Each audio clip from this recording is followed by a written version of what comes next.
una historia real.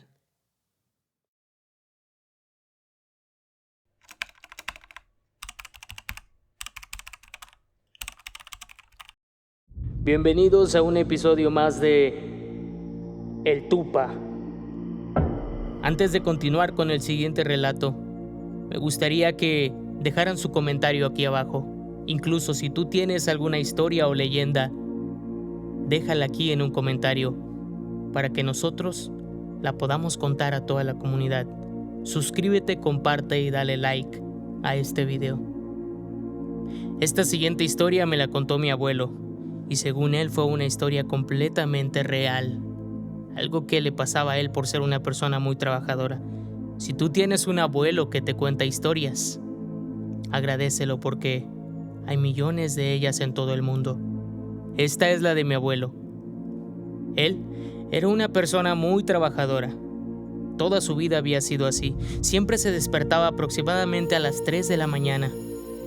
Tomaba unas tortillas de la cocina, su tradicional machete, ensillaba su burro y emprendía camino hacia una montaña donde contaba con unas tierras que él sembraba de temporada, o en los tiempos de lluvia, como le dicen muchos. Pero en un día, por la mañana, él hacía su rutina diaria. Como de ida el burrito no llevaba nada de carga, decidió montarlo para llegar más pronto y hacer el camino menos pesado. Era un transcurso de aproximadamente 1 hora y media. Pero en esta ocasión fue algo diferente.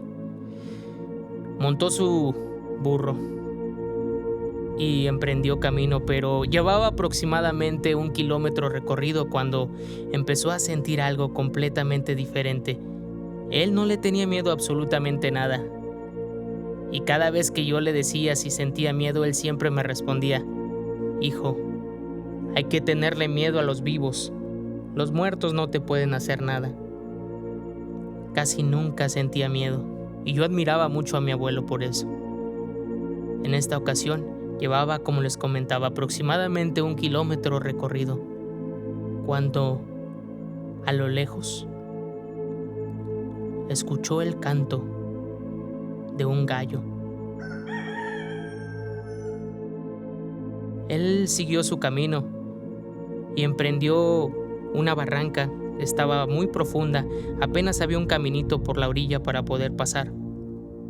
Más adelante, montado en su burro, sintió cómo volvió a cantar el gallo. Pero esta vez se escuchó demasiado cerca. Y el burrito se empezó a mover y no quería caminar. Terminó de cantar este gallo y hasta entonces volvió a caminar el burro. Siguió su camino. Más adelante volvió a ocurrir. Pero en esta ocasión fue diferente porque el gallo se escuchaba muy lejos. El gallo dejó de cantar y siguieron hacia adelante. Avanzó aproximadamente 3 kilómetros más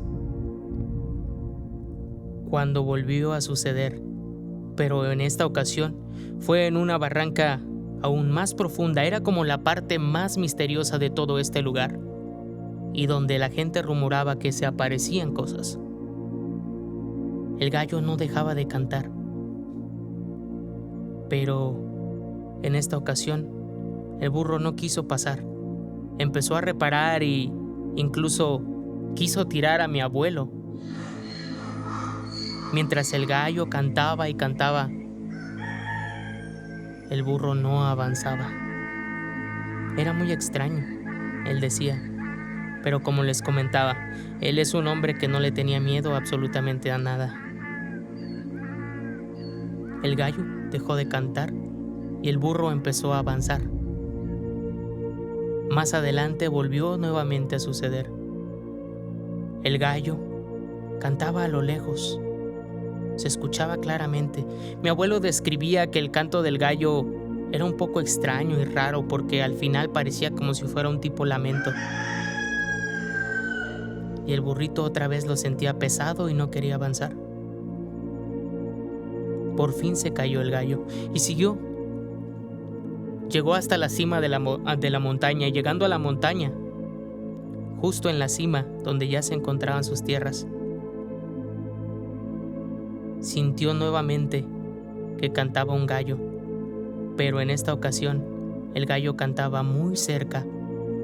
Mi abuelo describe que era como si le estuvieran cantando en su oído. Pero el burro ya no se detuvo, en esta ocasión siguió avanzando. Llegó hasta su casa que tenía en esa montaña, sacó sus herramientas, le dio de comer a su burro y empezó a laborar. Y quizás ustedes están preguntando lo mismo que yo en su momento mientras mi abuelo me contaba la historia me preguntaba. ¿De qué se trataba? ¿Qué es lo que realmente era? Mi abuelo me dijo, hijo, ese cantar del gallo era el mismísimo diablo. Y yo le pregunté que cómo lo sabía. Y él me dijo que no podría ser otra cosa, pero me dijo algo que todavía me sorprendió mucho más. Y que a lo mejor ustedes en alguna ocasión su abuelo se los ha dicho, o alguna persona en su vida. Me dijo que el diablo estaba montado en el burro junto con él, y que por eso el burro no avanzaba. Y que él sabía perfectamente que cuando el gallo cantaba lejos, es porque el diablo estaba cerca. Y que cuando lo escuchó, que le estaban cantando en su oído, es porque ya se había alejado. Yo quedé completamente sorprendido, y al último le pregunté si había sentido miedo. Y él cerró su historia diciéndome nuevamente, hijo, a quien debemos tenerle miedo es a los vivos, no a los muertos.